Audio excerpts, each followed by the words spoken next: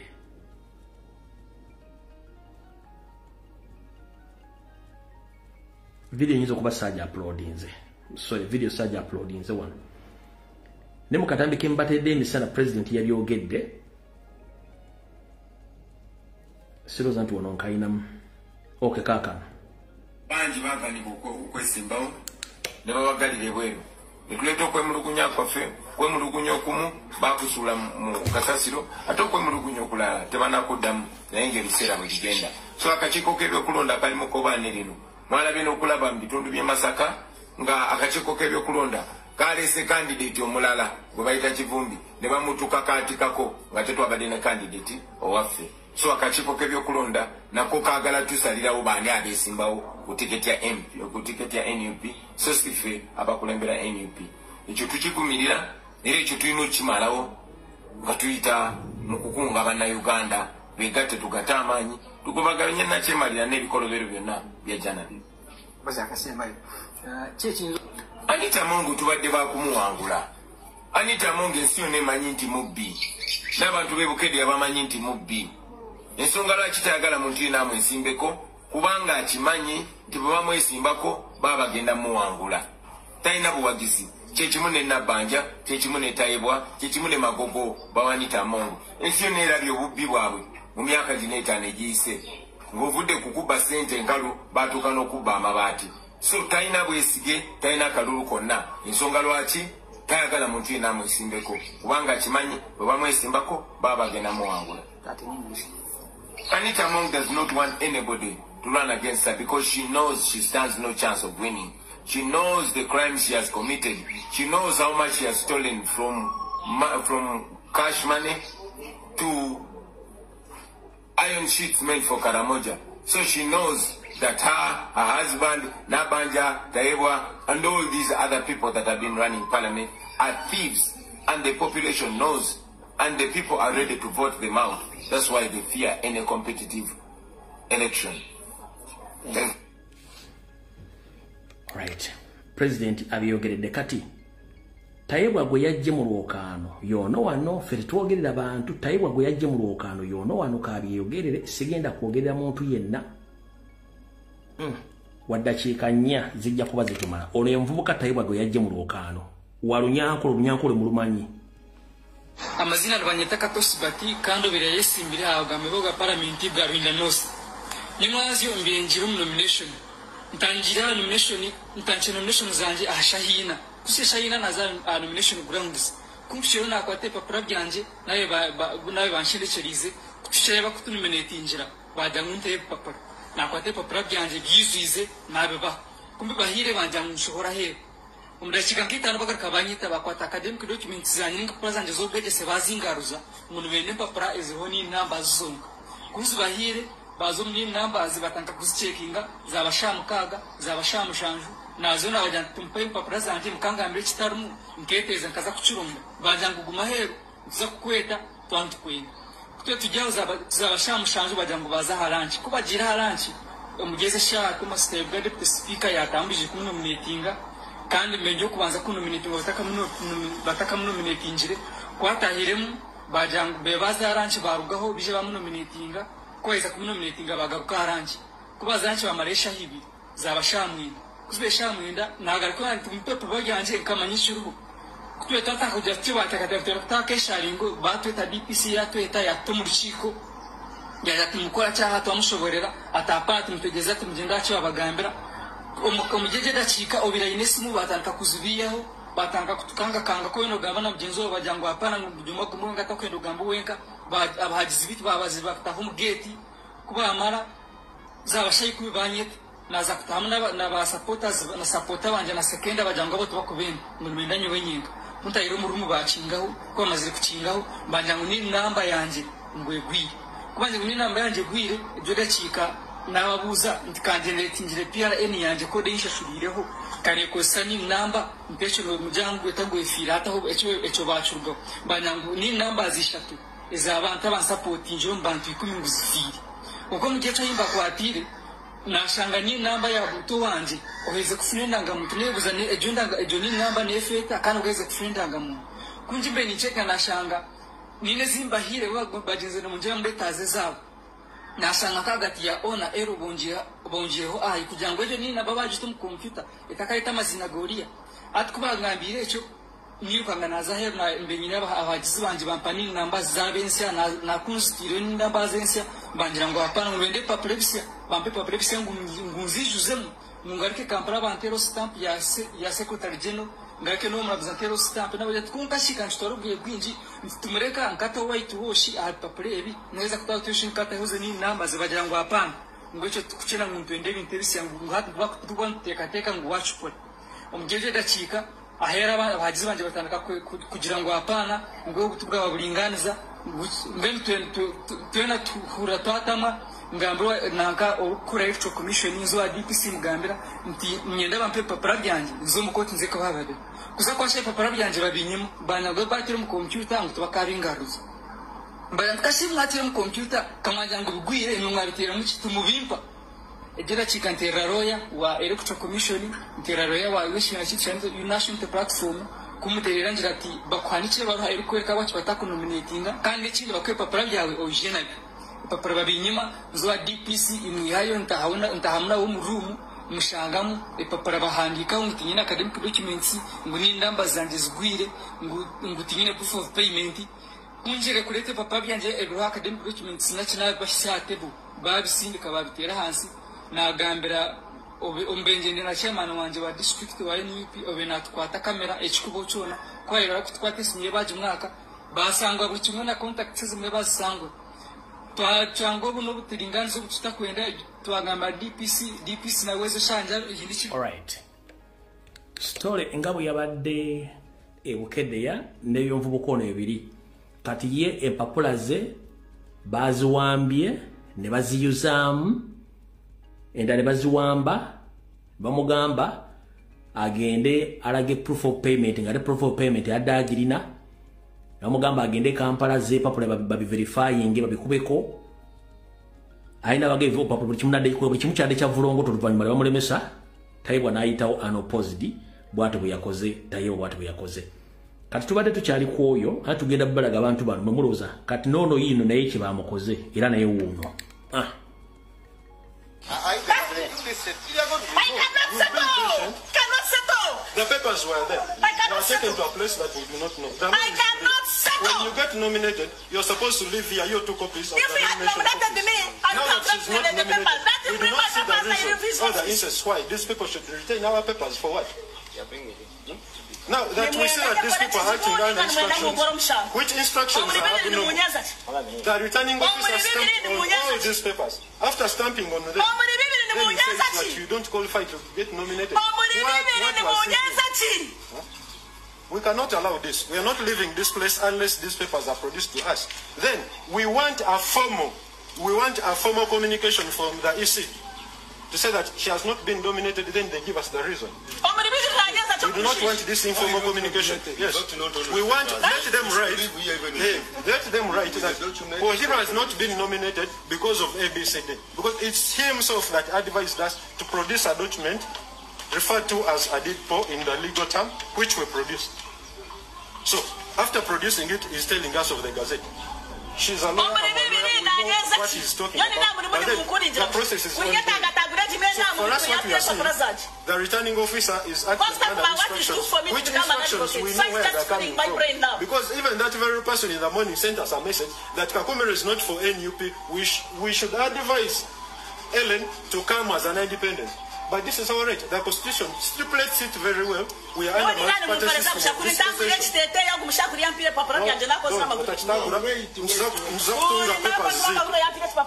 Being NUP is not a crime. We are actually being NUP or any other party. I participated in elections. I was the third. Yes? The same person. I had not added on my qualification. All I added there, a postgraduate diploma in law. But the rest of the papers I presented today. Already there is a precedent that is nominated the same person. And this time, now they are failing to nominate the same person that because... Kati oyo yeweka kumiro. Ndoza abadde agenda okuvuganya oba Nabbanja.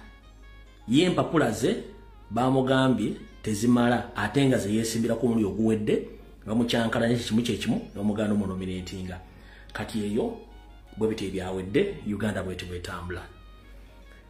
Kati esigale dakiika emu era kanjiza nnyo eno then bawa amasimu gammwe.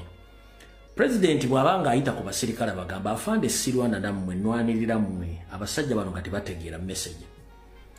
Akawongezi kajjo abapolisi n'abaje bagenda kubadde deploying mu Northern Uganda nga bayita ku luguudo oluyite Kotido ogenda Abin mu kiro. Enkuba yabadde etonnye ng'etonnye nayo n'emala n'okwebuuza lwaki ntonnye. Mu kirole mwe babadde ne kisima ettaka andi bava mu basindika ekirole kiyoke kibongereyo. Obana kati bakyalo bavuddewo nenga bino president bagamba nti sirwana nammwe nwanirira mmwe. Bale kimotoka kyabasikiddeko ku kkubo erive Kotido okudda Abim oba abakita Abim motoka abasikiddeko eyo. Kati kino president kyabagamba nti sirwana nammwe nwanirira mmwe.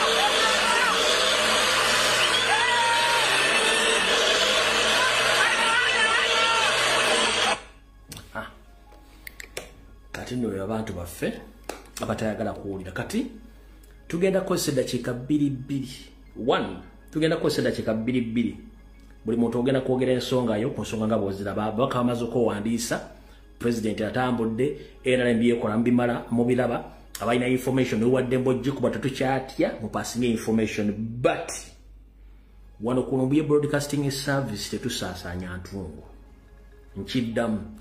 Wano ku Lumbuye Broadcasting Service tetusaasaanya ntungu. Oluwaddemba okujerega oba okulengezza naye okuwemula omuntu no nkiddamu. Wano ku LBS tetuwemula. Oluwaddemba okujerega oba okulengezza wabula okuwemula nedda. Oyina eddakiika 2 okuggusa ensonga yo. Bakansala bamaze okuwandiisa, bakyamana bamaze okuwandiisa, ba MP bewandiisizza be bablokinze president atambudde era MBA kola mbimanyi je basaba nini buli kintu kyonna ekikwatagana okulo n'amagezi go yagala okuwa essimu ngitadde mugenda kwogera ebigambo nga mbyagala wabula mbasaba saagala muntu awemula ekyo kyonki basaba saagala muntu akola ki awemula essimu ngitadde strictly ng'okuba ku WhatsApp asooka wuno yazedda sebo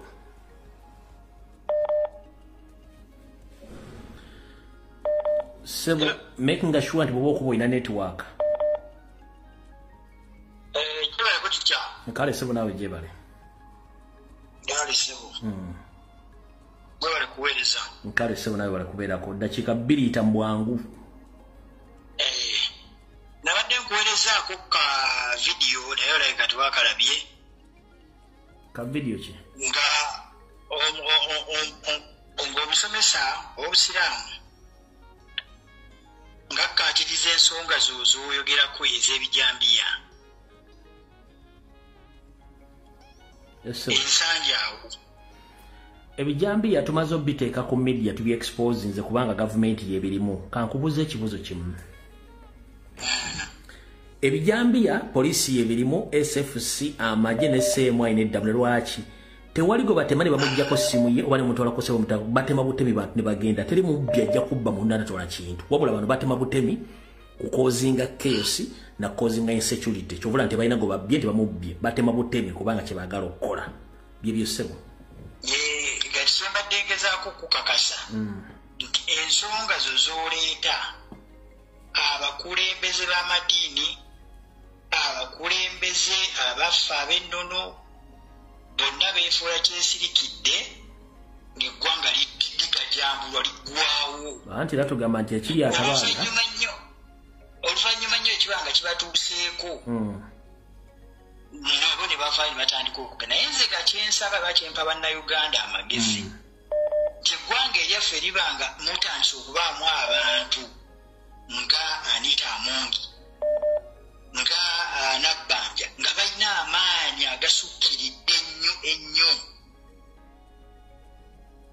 kyensaba bannayuganda buli omu waali asitukiremu wonna waasitukidde oba akutte kakikona kaakudde tekyetaaga na kutuuka mu byakulonda kubanga abantu okutuuka okunyigizibwa mu mbeera eno nga tusirise busiisi buli omu alina kusitukiramu mu ssaawa eno abantu balina amaanyi ag'enjawulo agasukkiridde bwe gatyo